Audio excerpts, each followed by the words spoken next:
Today we are going to talk about the tissue repair and regeneration. So what does tissue repair? And before that, some idea about the series of changes.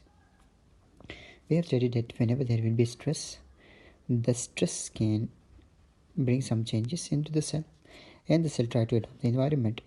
That is called as an adaptation. If the stress is persist for a long period of time or so severe that the cell cannot sustain, then there will be tissue injury to the tissues. It could be reversible or it could be irreversible injury. After the injury, there will be a repairing process. Either it could be repair or there will be regeneration. So we will talk about what this means repair, which type of cell will undergo repair process, and which type of cells they will undergo a regeneration process. So what does tissue repair mean?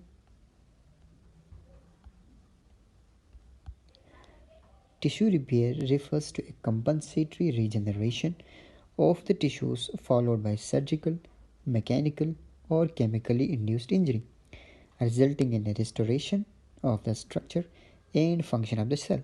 So tissue repair and regeneration, it's a compensatory process.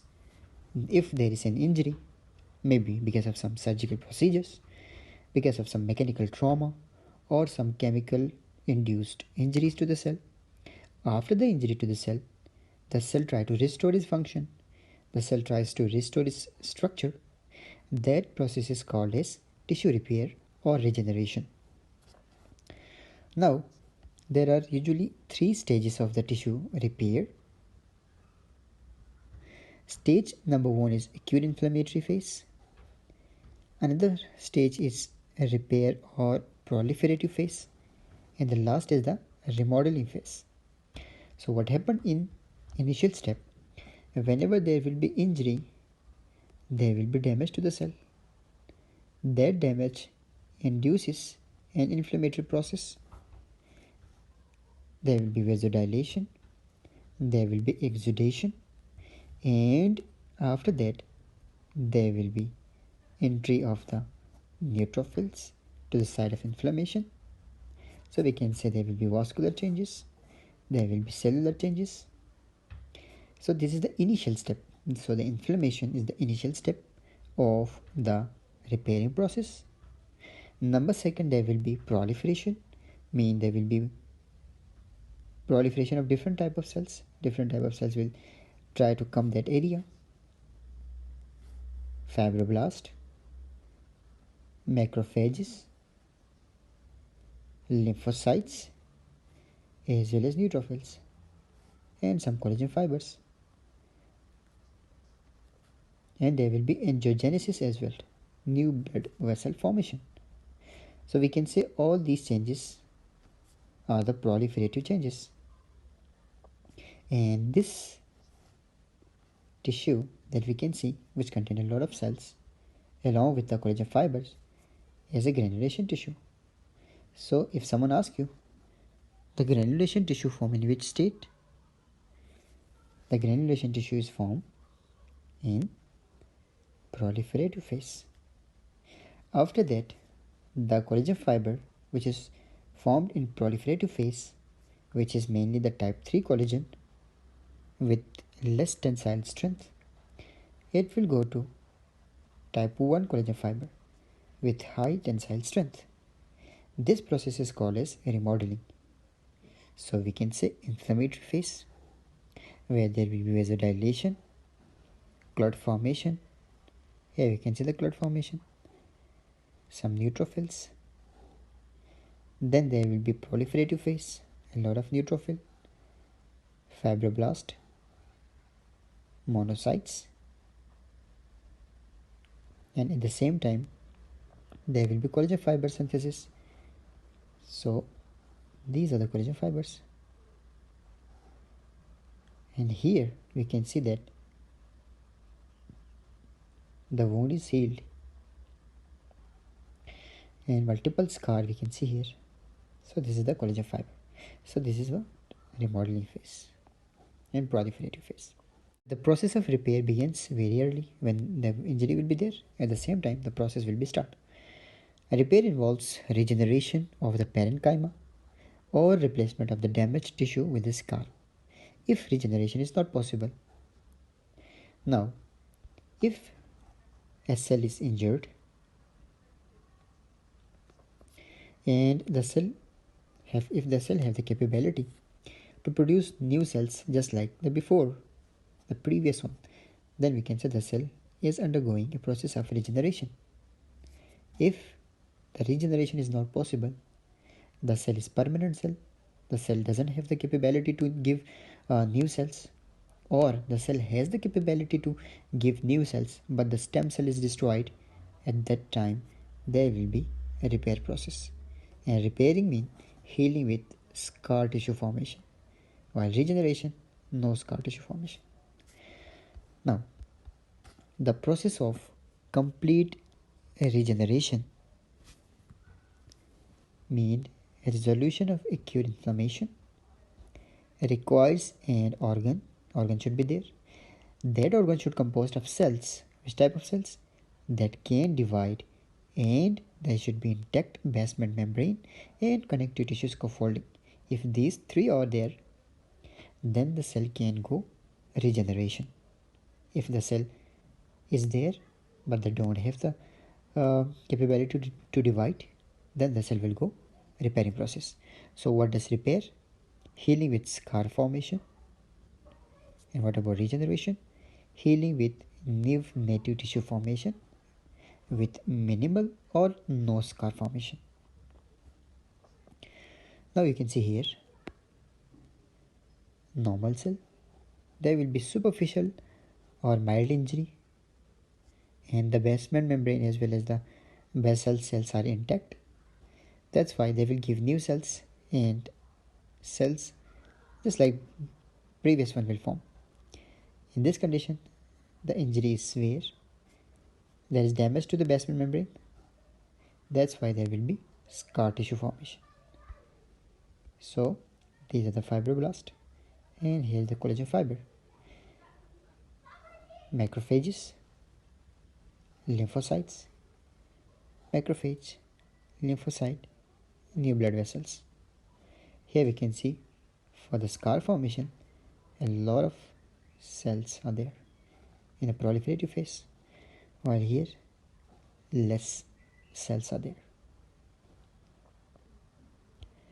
So what does mean regeneration? Regeneration means a replacement of damaged tissues with a native tissue dependent on regenerative capacity of the cell. Tissues are divided into three types based on the regeneration capacity. Number first is the labile tissue, stable tissue, and permanent tissue. So these three cells, they are different cells which can have regeneration capability, or they will go in a regeneration repairing process. So what does labile tissues mean?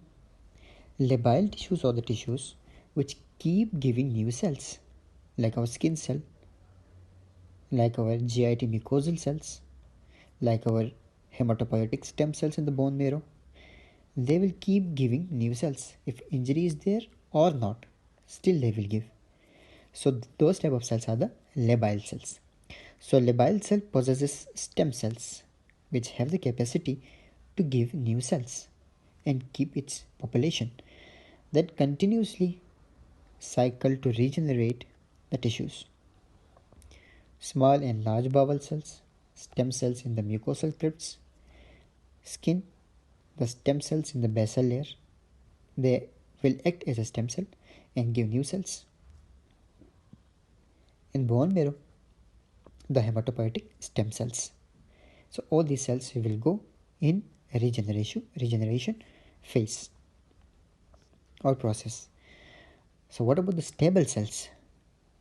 The stable cells are such type of cells. They will not divide normally. If the injury is there, then they can give new cells. So that is what we call as the compensatory hyperplasia. as we have studied in adaptation. So stable tissues are composed of the cells that are quiescent or present in the G0 phase of the cell cycle, but can re-enter the cell cycle to regenerate the tissues when necessary. For example, regeneration of the liver by compensatory hyperplasia after a partial resection. So normally the liver cannot give new cells.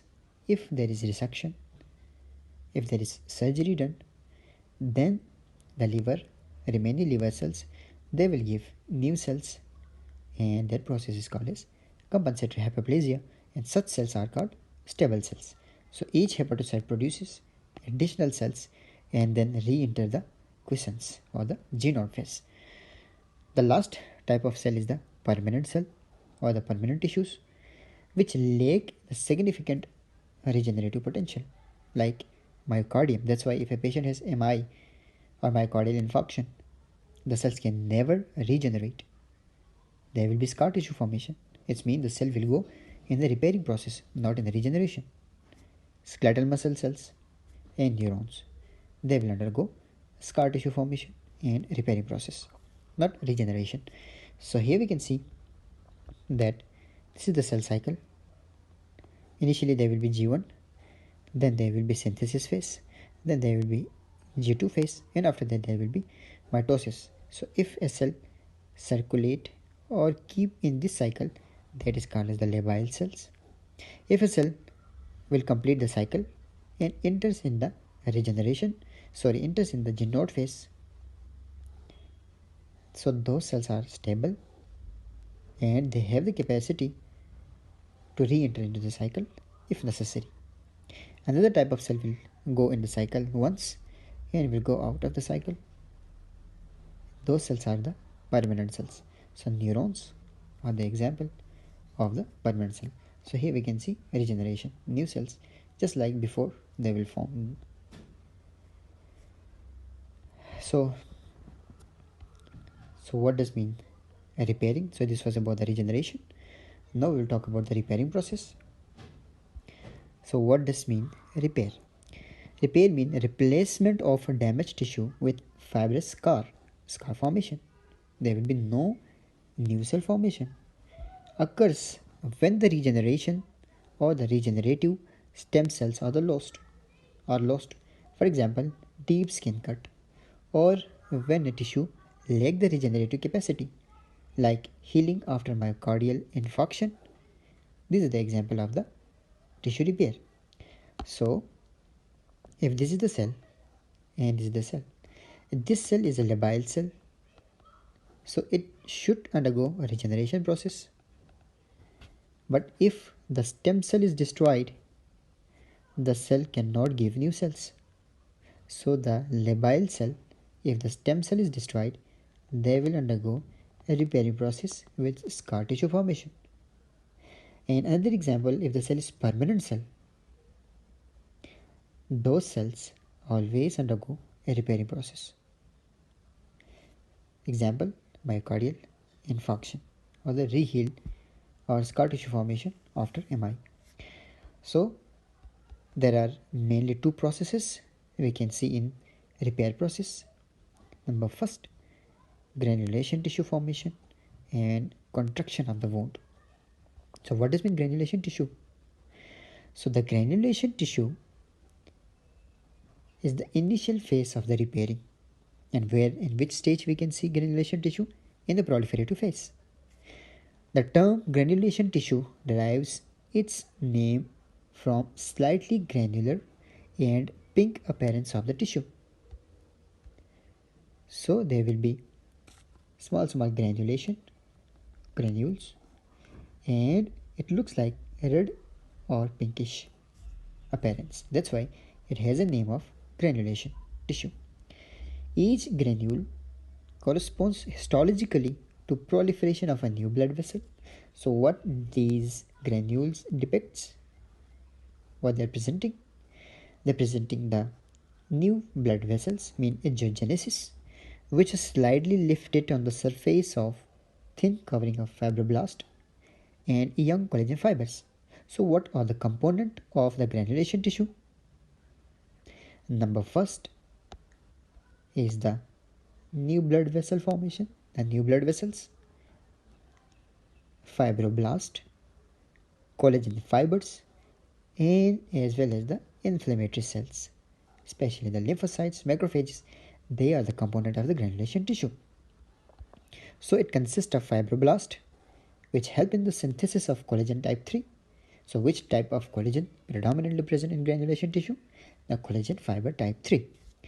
There will be capillaries or new blood vessels, angiogenesis, which provide nutrition to the growing tissues, and myofibroblast that help in the contraction of the wound, and lymphocytes which release different sort of growth factors that stimulate the fibroblast and help in the new collagen formation. So this is about the granulation tissue. So here we can see granulation tissues. So this is the granulation tissue where we can see small granules, some sort of blood vessels, fibroblast, and reddish pink appearance. So this is for the granulation tissue. After the granulation tissue, there will be scar formation at this site. So histologically, we can find new blood vessel formation. So all of the new blood vessels, some sort of lymphocytes, and we can also find some fibroblast. That is difficult to find, but little bit elongated cells we can find. Here also we can find granulation tissue, blood vessel, lymphocyte,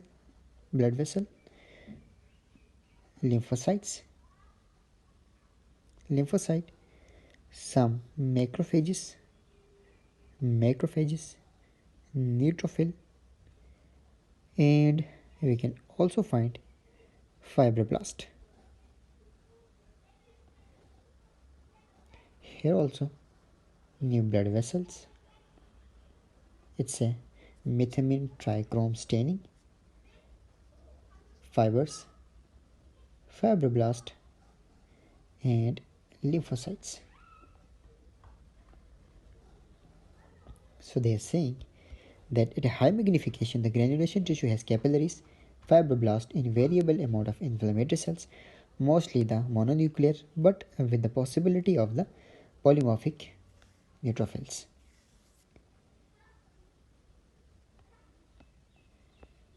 Let's go and see that what is the difference between type 1 collagen fiber and type 2 collagen fiber. Eventually, after the granulation tissue formation results in scar formation. So after the granulation tissue, there is a formation of scar in which type 3 collagen is replaced by type 1 collagen. And this process is called as remodeling. So what is the difference between type 3 and type 1 collagen? Type 3 collagen is pliable and present in the granulation tissues, embryonic tissue, uterus, and keloid. So they are saying that in keloid we can find type 3 collagen, but some books they said that keloid is usually composed of type 1 collagen. So what about the collagen type 1? It has a high tensile strength than that of the type 3 collagen fiber, and present in the skin, bones, tendon, and other most organs which need strength, or they have to bear more stress. So the remodeling is done by different sort of enzymes, especially the collagenase enzyme, which removes type 3 collagen, and they require zinc as a cofactor. So the matrix metalloprotease is an enzyme which helps in the remodeling. So if it is granulation tissue, abundantly type 3 collagen, which is converted to scar formation, where the type 3 is converted into type 1 collagen fiber, and this process is done by matrix metalloprotease, and the cofactor is zinc. That's why zinc deficiency can hamper this pathway, and the wound will not be that much strong, or the scar tissue formation will not be that much strong. Now we will talk about the mechanism of tissue repair and regeneration. So both repair and regeneration need some sort of signaling or some growth factors. In case of regeneration, the growth factor induces new tissue formation, new cell formation, while in case of repairing, there will be formation of scar tissue and granulation tissue.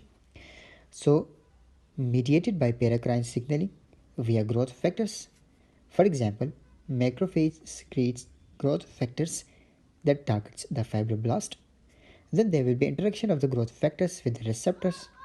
For example, epidermal growth factor with growth factor receptor results in gene expression and cell growth.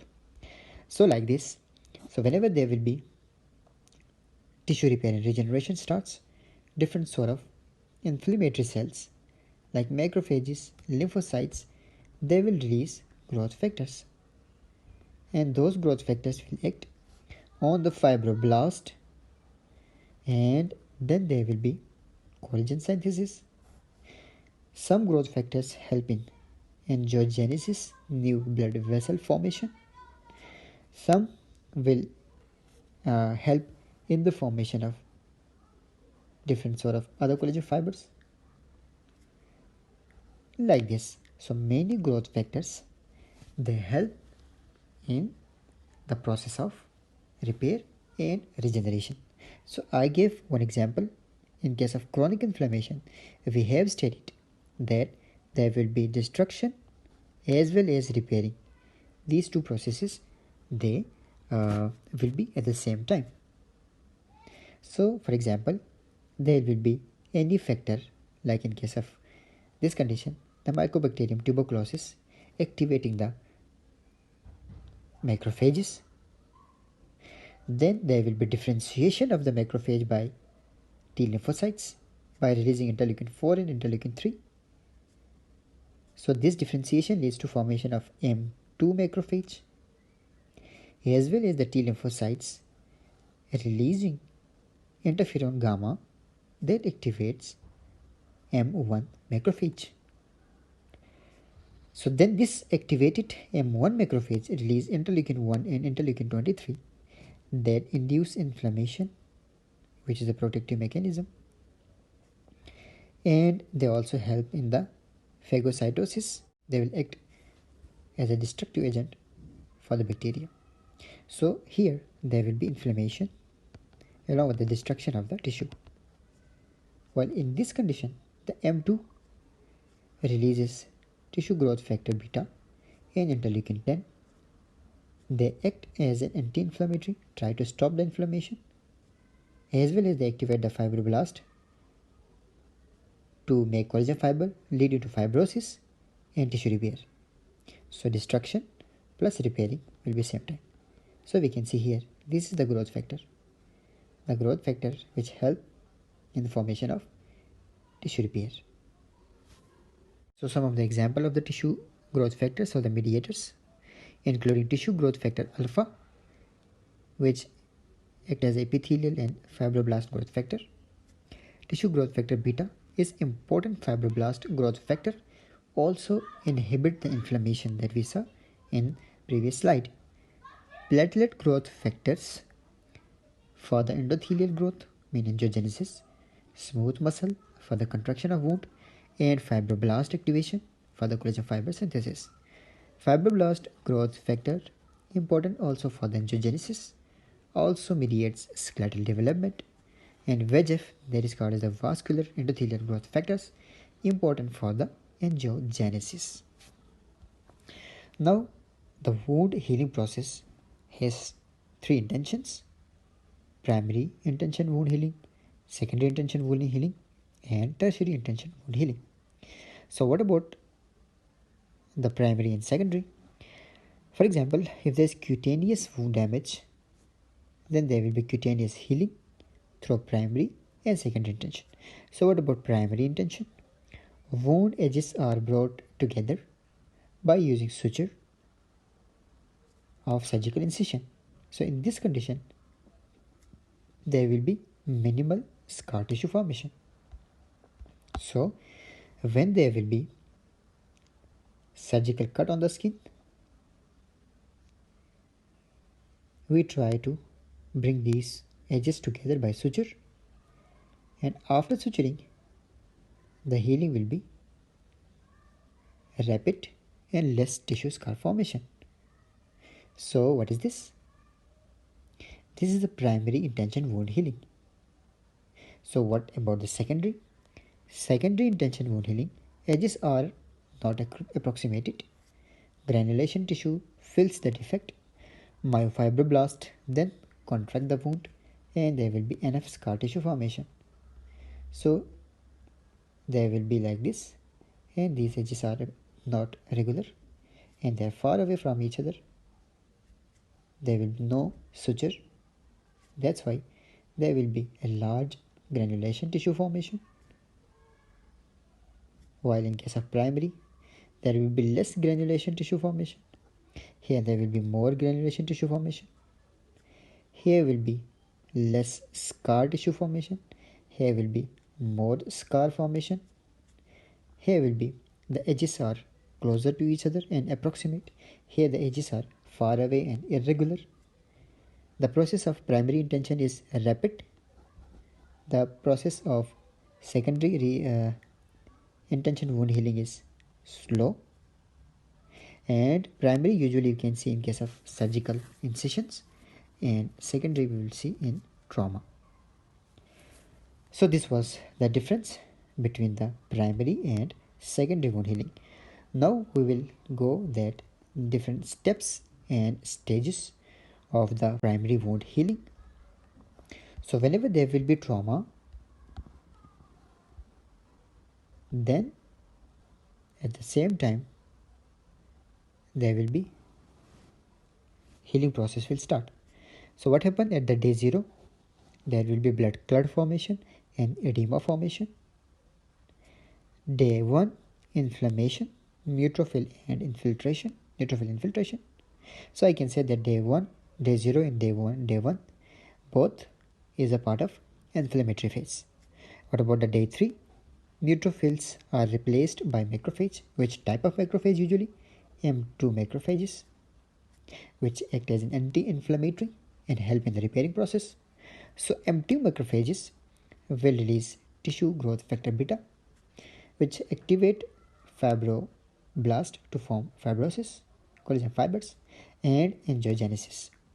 At the day 4, we can see granulation tissue formation. So granulation tissue composed of collagen fibers. So there will be increased collagen depositions. Which type? Mainly type 3 collagen. The collagen appears synthesis on the wound tissue, type 3 collagen. Day 5, the macrophage will be predominant. There will be prominent granulation tissue, prominent blood vessels, and there will be collagen bridges the gap of wound, and this is what we call as thick epithelialization. Up to 2 weeks, there will be increased collagen deposition, and there will be maximum collagen formation at the 2 weeks. After 1 month, there will be conversion of collagen type 3 to type 1, which is called as remodelation or remodeling or remodification of the collagens. Increase the strength of wound, where there will be replacement of type 3 collagen to type 1. Enzymes required for this process is matrix metalloprotease, and the cofactors are zinc and copper. So the cross-linking of the collagen type 1 also requires vitamin C. So what vitamin C will do? It helps in the hydroxylation of proline and lysine in the procollagen. After the hydroxylation, the procollagen will convert to mature collagen. That's why if there is deficiency to vitamin C, then there will be a lack of formation of mature collagens. Then there will be loss of strength of the wound or delayed wound healing. So what about the secondary intention wound healing? The secondary intention happens when the wound has great deal of lost tissue or is extensive and the edges are cannot be brought together, like contaminated wound during trauma, large wound gap, granulation tissue, vessel, modified fibroblast is the hallmark of the secondary intention. In the secondary intention healing, there will be abundant inflammatory process, enough granulation tissue and large scar tissue formation. And we can see much more contractions. So here we can see the healing by secondary process intention, and here is the difference between the primary and secondary, where we can see that in case of primary there will be less scar tissue formation, and these are the surgical suture marks and is this incision. Here we can see that a lot of scar tissue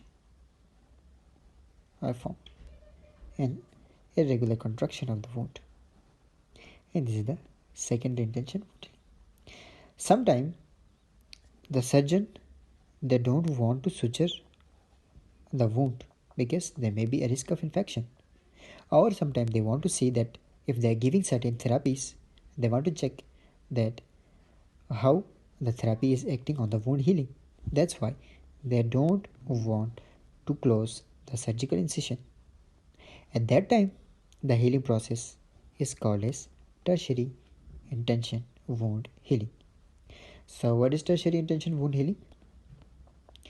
Tertiary intention wound healing or healing by delayed primary closure occurs when there is need to delay the wound closing process.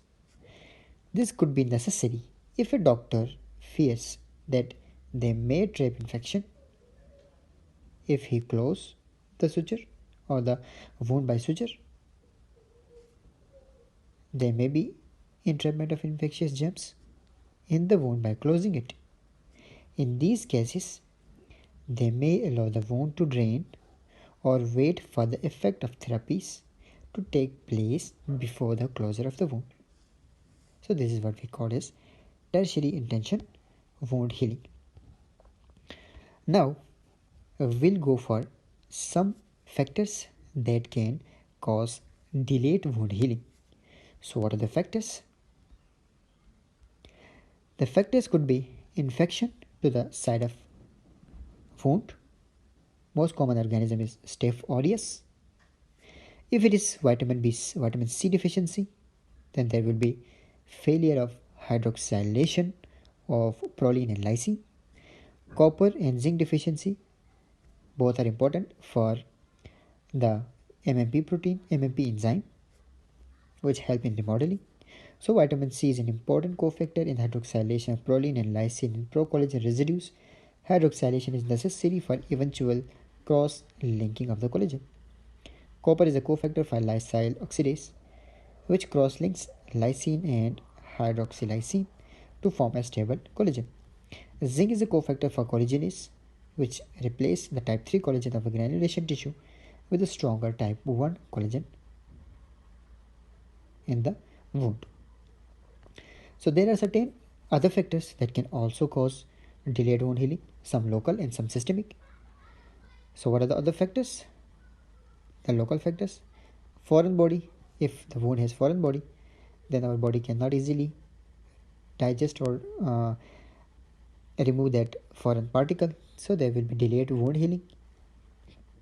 If the wound is contaminated or there is some contaminating factors. If there is large blood clot, like large hematoma, abundant granulation tissue, pruned flesh is also called, because if there is a lot of granulation tissue, then definitely it will take a lot of time. Ischemia, if there is lack of blood flow to the particular area where the healing process is going on, then there will be lack of nutrition, lack of oxygen, lack of even the inflammatory cells will not reach there because of lack of blood. Then there will be delayed wound healing. There will be denervation, improper immobilization if you have some bone fracture, like in case of trauma to the lower limb.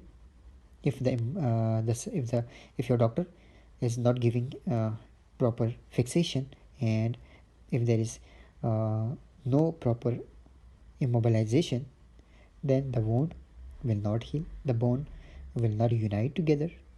That can cause delayed wound healing. Then there are certain systemic reasons. Sepsis, if your blood is contaminated by bacteria, delayed wound healing. Diabetes mellitus can also cause ischemia. Uh, in case of, like, it leads to peripheral neuropathy. It can cause hampered movement of the leukocytes to the site of inflammation or side of wound healing. It can also causes vascular microvascular problems, causing occlusion of the blood vessels, leading to ischemia. Immune suppressor. If a patient has low immunity, it means the cells will be low in count, and if they are not in low in count, then there may be problem to the leukocyte, there may be problem to the lymphocytes, and that can also cause delayed wound healing. Vitamin C deficiency, zinc deficiency, and collagen defects, they all are the systemic reasons that can lead to delayed wound healing. In collagen defect, we have Ehlers-Danlos syndrome, which also called as hyperelastic syndrome, and Marfan syndrome.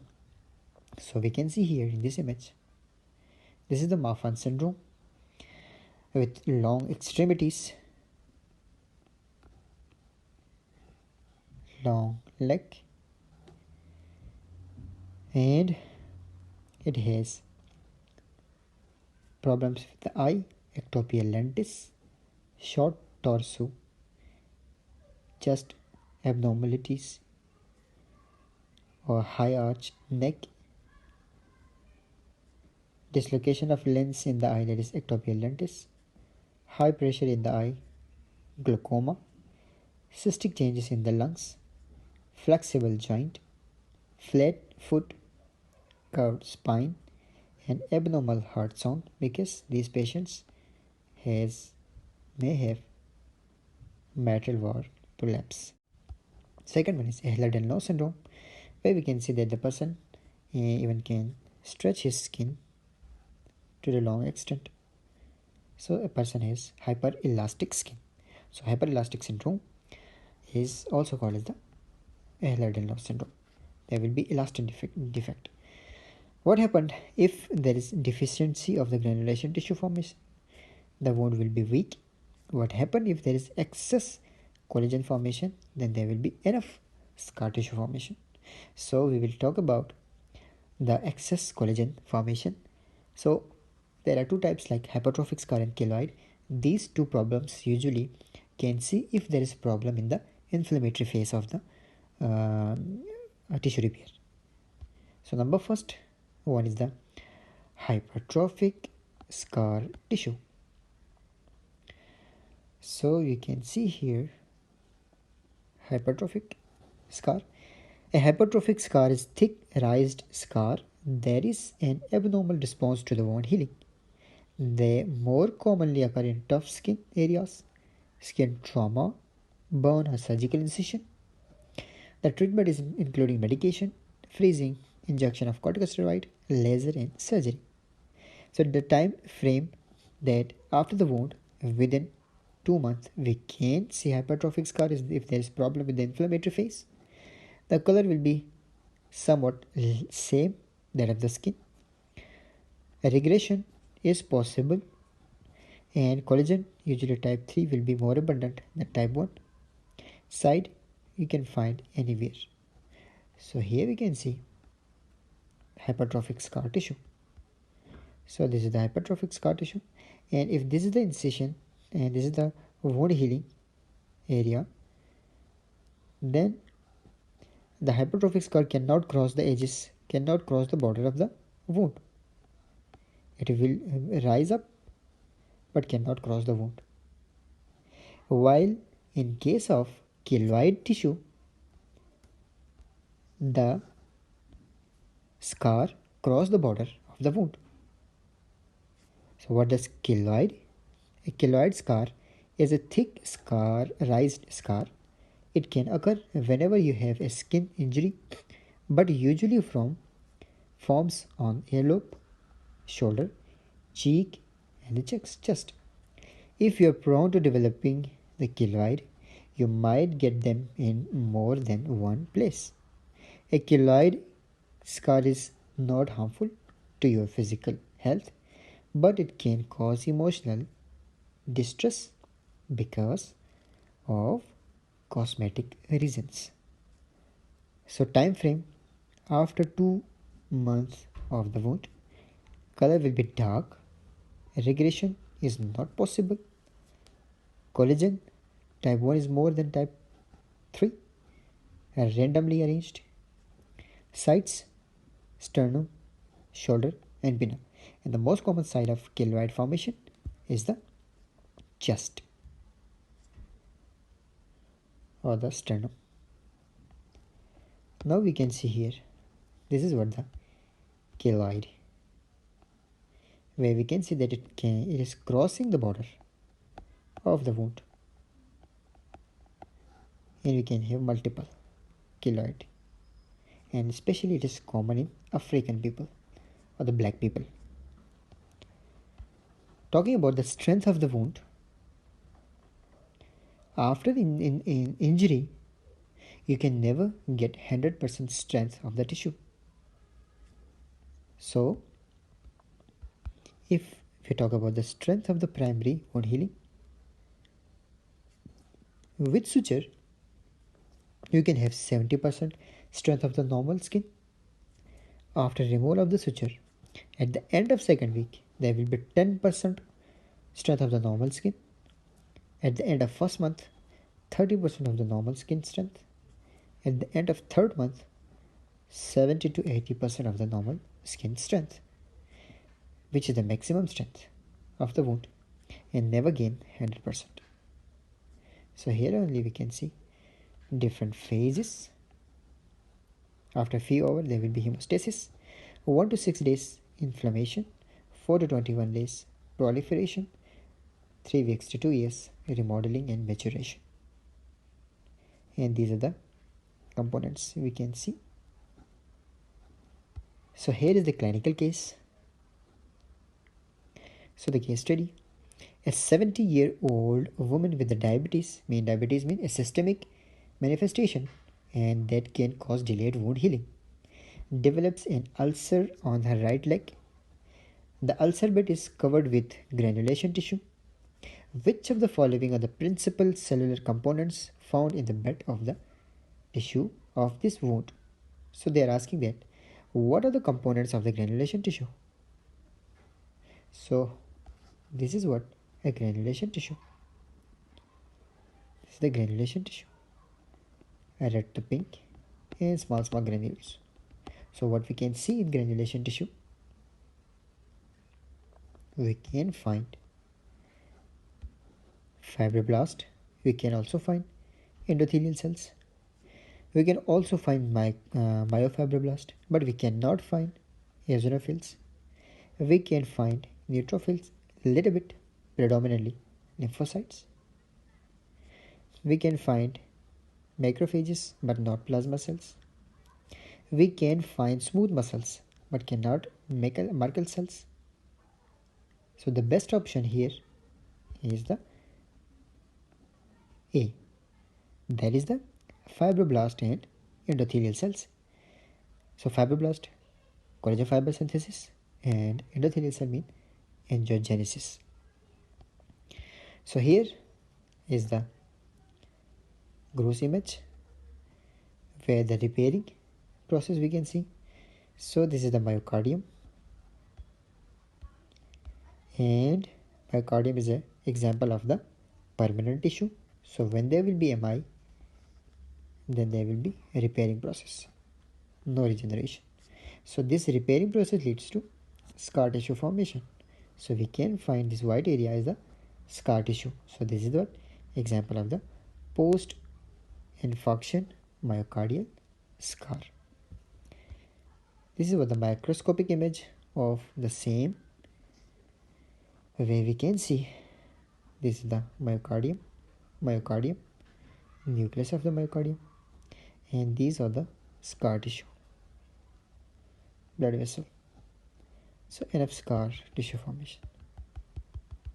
So this is the post-MI myocardial scar. Thank you very much.